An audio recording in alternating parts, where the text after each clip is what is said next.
بسم اللہ الرحمن الرحیم۔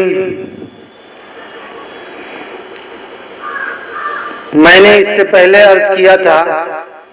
کہ آج کچھ لوگ اس مہینے کو، اس مبارک مہینے کو، محرم الحرام کو منحوس مہینہ سمجھتے ہیں۔ آج کچھ لوگ اس مبارک مہینے محرم الحرام کو حضرت حسین رضی اللہ تعالیٰ عنہ کی شہادت کی وجہ سے سوگ اور رنج و غم والا مہینہ سمجھتے ہیں۔ میرے دوستو، شہادت کوئی ایسی مصیبت نہیں ہے کہ جس کے لیے رویا جائے، جس کے لیے واویلا مچایا جائے۔ شہادت کوئی ایسی بری اور منحوس چیز نہیں ہے کہ اس کے لیے غم منایا جائے، اس کے لیے ماتم کیا جائے، اس کے لیے اپنے بالوں کو نوچا جائے، اپنے سینے کو زخمی کیا جائے، اور اس مہینے میں خوشی کی کوئی تقریب منعقد نہ کی جائے، بلکہ اس مہینے میں سوگ کے لیے کالا کپڑا اور کالا لباس پہن کر گھوما جائے۔ میرے دوستو، یہ بات یاد رکھیے، شہادت ایک عظیم دولت ہے، شہادت ایک عظیم سعادت ہے، شہادت ایک خدائی تحفہ ہے، شہادت ایک ایسے اونچے مقام و مرتبے کا نام ہے جو ہر ایک کو نہیں ملا کرتا ہے۔ میرے عزیز ساتھیوں، شہادت وہ عظیم دولت ہے کہ جس کی فضیلت بیان کرتے ہوئے اللہ رب العزت قرآن کریم میں ارشاد فرماتے ہیں، وَلَا تَقُولُوا لِمَنْ يُقْتَلُ فِي سَبِيلِ اللَّهِ أَمْوَاتٌ بَلْ أَحْيَاءٌ وَلَكِنْ لَا تَشْعُرُونَ۔ اور دوسری جگہ ارشاد فرماتے ہیں، وَلَا تَحْسَبَنَّ الَّذِينَ قُتِلُوا فِي سَبِيلِ اللَّهِ أَمْوَاتًا بَلْ أَحْيَاءٌ عِندَ رَبِّهِمْ يُرْزَقُونَ۔ اور تیسری جگہ اللہ رب العزت ارشاد فرماتے ہیں، وَمَن يُطِعِ اللَّهَ وَالرَّسُولَ فَأُولَٰئِكَ مَعَ الَّذِينَ أَنْعَمَ اللَّهُ عَلَيْهِم مِّنَ النَّبِيِّينَ وَالصِّدِّيقِينَ وَالشُّهَدَاءِ وَالصَّالِحِينَ وَحَسُنَ أُولَٰئِكَ رَفِيقًا۔ میرے عزیز ساتھیوں، پہلے ایک اور بات سمجھ لیتے ہیں کہ نبوت کے بعد سب سے اونچا مقام صدیقیت کا ہے، اور صدیقیت کے بعد سب سے اونچا مقام شہادت کا ہے۔ نبوت ہمارے نبی پر ختم ہو گئی، اب ہمارے نبی صلی اللہ علیہ وسلم کے بعد کوئی نیا نبی نہیں آئے گا، اور صدیقیت حضرت ابوبکر صدیق رضی اللہ تعالیٰ عنہ پر ختم ہو گئی۔ اب آپ کے بعد کوئی حضرت ابوبکر رضی اللہ تعالیٰ عنہ کے مقام تک نہیں پہنچ سکتا ہے۔ اب سب سے اونچا مقام نبوت اور صدیقیت کے بعد شہادت کا مقام ہے۔ اسی لیے اللہ رب العزت نے آپ صلی اللہ علیہ وسلم کے باقی خلفائے راشدین کو، باقی صحابہ کرام اور آل رسول صلی اللہ علیہ وسلم کو اس مقام تک پہنچایا۔ اسی لیے حضرت عمر رضی اللہ تعالیٰ عنہ کو یہ مقام ملا، اسی لیے حضرت عثمان غنی رضی اللہ تعالیٰ عنہ کو یہ مقام ملا،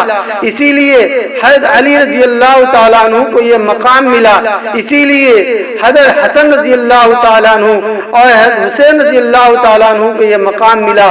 اس لیے کہ نبوت اور صداقت کے بعد، صدیقیت کے بعد، شہادت کے علاوہ سب سے اونچا مقام کوئی اور تھا ہی نہیں۔ اسی لیے میں کہتا ہوں کہ شہادت ایک عظیم دولت ہے، شہادت ایک عظیم نعمت ہے، شہادت ایک عظیم سعادت ہے، شہادت وہ عظیم سعادت ہے جس کی تمنا انبیاء علیہ السلام نے کی، جس کی تمنا صحابہ رضی اللہ عنہم نے کی، جس کی تمنا اولیاء کرام نے کی، جس کی تمنا بزرگان دین نے کی۔ شہادت وہ عظیم نعمت ہے جس کو پانے کے لیے حضور صلی اللہ علیہ وسلم نے بھی دعائیں فرمائی۔ آپ صلی اللہ علیہ وسلم یہ دعائیں کیا کرتے تھے، لَوَدِدْتُ أَنْ أُقْتَلَ فِي سَبِيلِ اللَّهِ ثُمَّ أُقْتَلَ ثُمَّ أُحْيَا ثُمَّ أُقْتَلَ ثُمَّ أُحْيَا ثُمَّ أُقْتَلَ، کہ اے میرے پروردگار عالم، میری یہ تمنا ہے کہ میں تیرے راستے میں شہید کیا جاؤں، پھر زندہ کیا جاؤں، پھر شہید کیا جاؤں، پھر زندہ کیا جاؤں، پھر شہید کیا جاؤں۔ میرے عزیز ساتھیوں، شہادت وہ عظیم سعادت ہے کہ کل قیامت کے دن اللہ رب العزت کے دربار میں تمام شہیدوں کو جب لایا جائے گا تو اللہ رب العزت ان سے دریافت کریں گے کہ اے شہیدو تم کیا چاہتے ہو، تمہاری کوئی اور تمنا ہے؟ تو ان شہیدوں میں سے کوئی ایک بھی شہید یہ نہیں کہے گا کہ اللہ ہم کو جنت میں اعلیٰ مقام عطا فرما، ان میں سے کوئی یہ نہیں کہے گا کہ اللہ ہم کو جنت میں فلاں قسم کے محل عطا فرما، ان میں سے کوئی یہ نہیں کہے گا اے اللہ ہم کو جنت میں اعلیٰ قسم کے باغات عطا فرما اور جنت میں اعلیٰ قسم کا پھل فروٹ عطا فرما، بلکہ ہر شہید یہ کہے گا کہ اے پروردگار عالم، آپ کے راستے میں اپنی جان قربان کرنے کا، اپنی گردن کٹوانے کا جو لطف اور مزہ آیا تھا وہ پوری زندگی میں دنیا میں کبھی نہیں آیا، اس لیے اے میرے پروردگار عالم ایک مرتبہ پھر سے دنیا میں بھیج دیجئے تاکہ آپ کے راستے میں اپنی جان قربان کر دینے کا اور اپنی گردن کٹوانے کا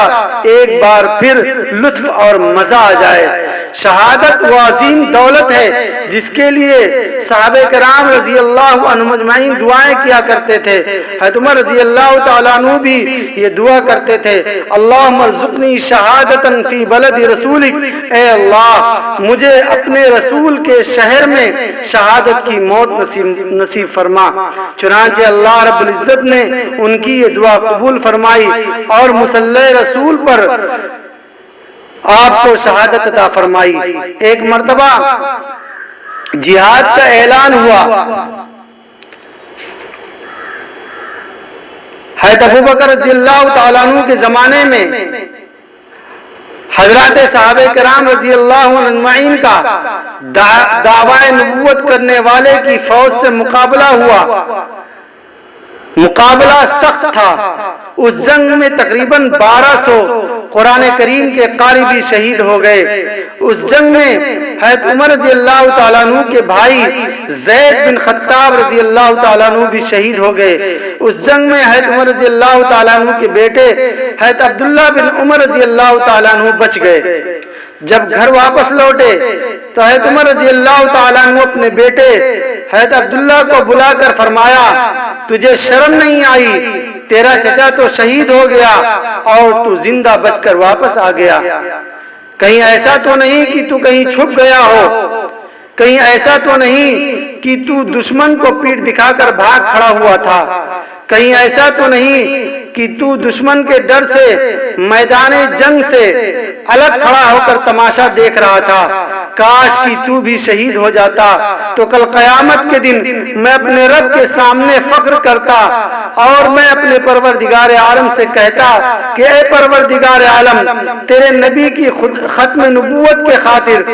میں نے بھی اپنے بھائی کو اور اپنے بیٹے کو شہید کرایا تھا۔ عبداللہ بن عمر رضی اللہ تعالیٰ عنہ روتے ہوئے کہتے ہیں کہ اے پا جان، میں نے اور چچا نے مل کر دعا کی تھی کہ اے اللہ تو ہمیں شہادت کی موت نصیب فرما۔ اے ابا جان، چچا کی دعا تو قبول ہو گئی مگر میری دعا قبول نہیں ہوئی۔ میرے دوستو، شہادت وہ عظیم تحفہ ہے کہ جس کو حاصل کرنے کے لیے حضرات صحابہ کرام رضی اللہ عنہم اجمعین کے چھوٹے چھوٹے بچے بھی ہر وقت تیار رہتے تھے۔ چنانچہ حضرات معاذ اور معوذ رضی اللہ عنہما جیسے چھوٹے چھوٹے معصوم بچوں نے بھی جنگ بدر میں شریک ہو کر ابو جہل کا سر قلم کیا تھا۔ شہادت وہ عظیم دولت ہے جس کو حاصل کرنے کے لیے حضرات صحابہ کرام رضی اللہ عنہم اجمعین کی بوڑھی مائیں اور عورتیں بھی بے تاب رہا کرتی تھیں۔ چنانچہ ایک مرتبہ جہاد کا اعلان ہوا۔ جب ایک عورت نے یہ اعلان سنا، حی علی الجہاد، کہ لوگوں آ جاؤ جہاد پر، وہ اپنے معصوم بچے کو لے کر آئی اور کہا، یا رسول اللہ صلی اللہ علیہ وسلم، اسے لے جائیے۔ اللہ کے نبی صلی اللہ علیہ وسلم نے فرمایا، یہ کیا کرے گا میدان جہاد میں جا کر؟ یہ تو نہ بیٹھ سکتا ہے اور نہ ہی کھڑا ہو سکتا ہے، وہاں تو نوجوانوں کی ضرورت ہے، وہاں تو لڑنے والوں کی ضرورت ہے۔ اس عورت نے عجیب جواب دیا، فرمانے لگی کہ میرا کوئی بیٹا نہیں کہ میں شہید کی ماں کہلاؤں، خاوند نہیں جسے بھیجوں، بھائی نہیں جسے میدان جہاد کی طرف روانہ کروں، یہی ایک لخت جگر ہے جسے لے کر آئی ہوں، کچھ اور تو نہیں کر سکے گا مگر کسی مجاہد کے ہاتھ کی ڈھال تو بن ہی جائے گا، جب کافر اس پر حملہ کرے گا تو وہ میرے بچے کو آگے کر دے گا، میرا بچہ شہید ہو جائے گا اور کل قیامت کے دن میں شہید کی ماں کہلاؤں گی۔ میرے دوستو، شہادت وہ عظیم نعمت ہے کہ جب کوئی اللہ رب العزت کے راہ میں شہید ہوتا ہے، دنیا کا کوئی بھی انسان ہو، چاہے امیر ہو یا غریب ہو، چاہے وہ بادشاہ ہو یا فقیر ہو، چاہے عالم ہو یا جاہل ہو، چاہے وہ نبی ہو یا ولی ہو، اس کی روح نکالنے کے لیے فرشتے جاتے ہیں، اس کی روح قبض کرنے کے لیے ملک الموت جاتے ہیں، مگر جب کوئی اپنی جان اللہ رب العزت کی راہ میں قربان کرتا ہے تو اس کی روح نکالنے کے لیے اللہ رب العزت خود تشریف لے جاتے ہیں۔ شہادت وہ عظیم نعمت ہے کہ جب کوئی بندہ اللہ رب العزت کی راہ میں اپنی گردن کٹاتا ہے تو اس کے خون کا پہلا قطرہ زمین پر گرنے سے پہلے اللہ رب العزت اس کے سارے گناہوں کو معاف فرما دیتے ہیں۔ شہادت وہ عظیم خدائی تحفہ ہے کہ جس بندے کو شہادت ملتی ہے، جس وقت اس کی روح نکلتی ہے، اسی وقت سے اس کی اصل زندگی شروع ہوتی ہے۔ شہید کو اسی وقت سے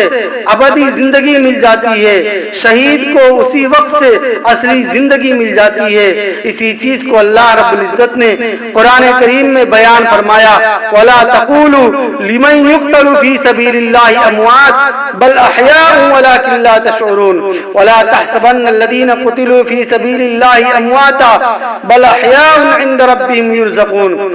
کسی شاعر نے کیا ہی خوب کہا ہے، شہید کربلا زندہ ہیں جب قرآن کہتا ہے، شہید کربلا زندہ ہیں جب قرآن کہتا ہے تو پھر زندوں پر یہ سینہ زنی اچھی نہیں لگتی۔ روئے وہ جو منکر ہیں شہادت حسین کے، روئے وہ جو منکر ہیں شہادت حسین کے، ہم زندے و جاوید کا ماتم نہیں کرتے۔